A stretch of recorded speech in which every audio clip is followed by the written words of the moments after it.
not by a nuclear war, but by the environmental catastrophe created when the Chernobyl nuclear reactor went into meltdown. I would say Chernobyl is a really, really key breaking point, because it was where those whose opinions had been marginalised and had been poo-pooed and been shown to be, had been ridiculed, were proven correct, in a sense. That that's what we've been saying. That's what happened. I mean, that's enough to sink nuclear power. It's never recovered. There's been no new nuclear power station built in the United States since then. For 6 hours this morning, southern Britain was battered by the worst storms the nation has known for nearly 3 centuries. They came in from the ocean without any warning from the weathermen. The winds were those of a hurricane.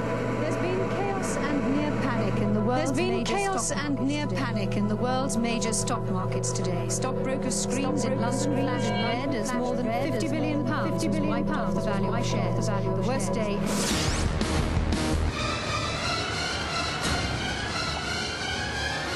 In a world powerless to defend itself from a barrage of predictions, once again it was an environmental issue that fueled the collective imagination. The same media that only 15 years ago was preparing us for the big freeze now warned of a new threat. More evidence has been published today that chemicals used in everyday items such as aerosols could be destroying the ozone layer above the Earth's atmosphere. It's the one that protects us from the ultraviolet rays of the sun which cause skin cancer. Well, notice anything different? This is what the UK might soon look like, according to ARC, an environmental pressure group. They've worked out that if the worst comes to the worst, the greenhouse effect will melt the polar ice caps, and in 60 years' time we'll be sloshing around under 16.5 feet of extra seawater. There'll be an ecological catastrophe unless governments take immediate action to reduce air pollution. There is now near unanimity among scientists that unpredictable but massive disruptions of the world's weather systems could follow. It's a threat that has to be taken seriously. What we do now will continue to have potentially catastrophic effects on the atmosphere for 100 years. And global warming has acquired the status of a medieval Satan that we need to protect ourselves from. And therefore, you can spend millions and millions of pounds on it to kind of prevent it from occurring, whilst we're confronted with the real day-to-day diseases of everyday life. The real issues at stake is still dirty water in Africa. Right? It's still things like cholera and malaria.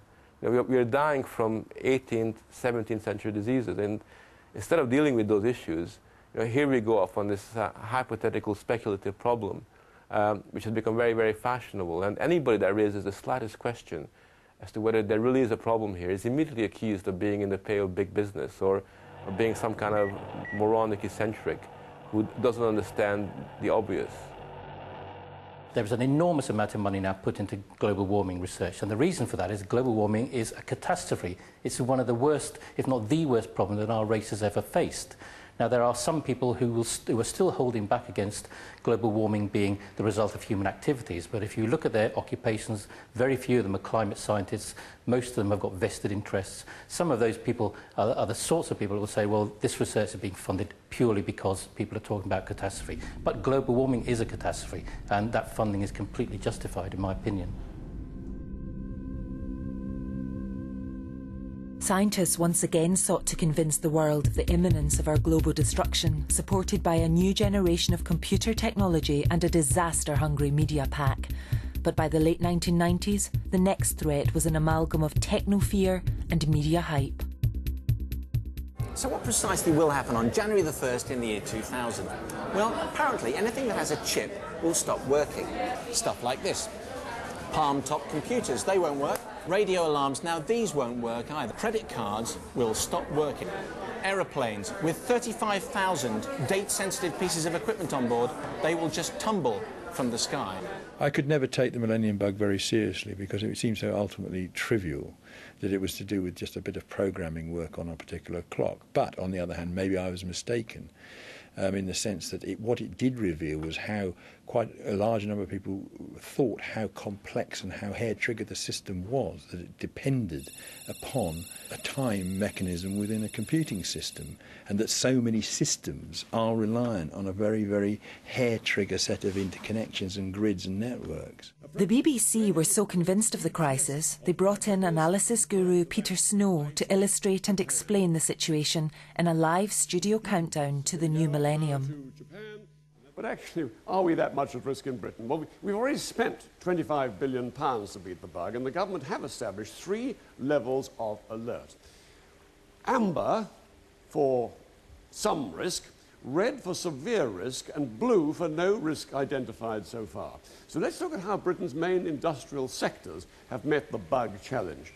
Now, many of them started the year with an amber alert, as you can see there, some even with red alerts, like the financial and health sectors. They were even red. But as the year wore on, as you can see as it moves across the screen, they turned from red to amber, and then very soon there in the autumn they're beginning to turn blue. Blue, don't forget, is the colour that describes industries that are now bug compliant, as they call it, where bugs are seen to be free of the system. Now, by the early autumn, most sectors were blue, although finance took, as you can see, well through there to November. Well, that may look rather healthy, but all it actually means is that no risk has been identified. So until real testing is done, it hasn't in many cases, you can't really be sure. I do know that a lot of money was made from it. I met people who were millennium bug eradicating experts, were making hundreds of thousands of pounds out of providing expert advice to firms and so on and so forth. But it seemed to me to be completely overhyped. 5, 4, 3, 2, 1. Of course, we all survived the dawning of a new millennium, but our sense of fear remains, fostered by a novelty-driven media which knows that catastrophe sells. It's almost become the case that every newspaper editor believes that the way they can distinguish themselves and find a niche is by having their own pet scare stories. And I think that you'll find increasingly is that fear is no longer, an adjunct to the way that the media works. Fear has become the dominant perspective of the media frame. But the most important factor hasn't changed. The virus that will cause a pandemic will still spring at us pretty much out of the blue. We know it'll come from a bird source, but we don't know exactly what it'll look like or how best to tackle it. In fact, despite our scientific sophistication, overall, the world is little further forward than in 1918. For myself, as somebody who's been a reporter in newspapers, dealing with scientists, talking to scientists, dealing with different people, I'm taken with the line from The Godfather, we're all part of the same hypocrisy. The fundamental fact is that catastrophe sells. In this media maelstrom of catastrophe, every bug is a killer, and every virus threatens us with extinction. And for every potential threat, there is a TV reporter who is prepared to cry apocalypse. Of course, there's still a huge amount we don't know about the SARS virus, including where it came from. This is a civet cat. They're eaten in southern China. Tests have shown they carry a SARS-like virus which may have jumped the species barrier. Another theory is that it came from chickens. This happens with other viruses. But there is a more outlandish explanation. Some scientists believe a passing comet showered millions of microbes into the Earth's atmosphere, leaving behind a deadly legacy. The team of astrobiologists have taken samples of air from 26 miles up. They found it contained many microbes. They claim that a ton of this bacterial matter falls to Earth from space every day.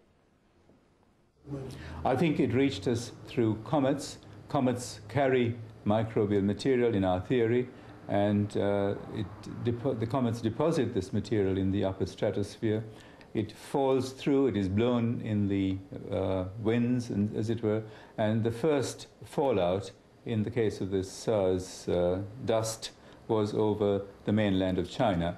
I think these days our fears are not based upon our direct experience. They're not about something that happened to your mom and dad or your neighbors. They may be about a SARS epidemic in Hong Kong, or they may be about something you heard happen in Congo or Zaire. And what's happened increasingly is that virtually every possible thing you can worry about has become globalized and concentrated on our breakfast table, and we've internalized all that. So our fears are much more promiscuous.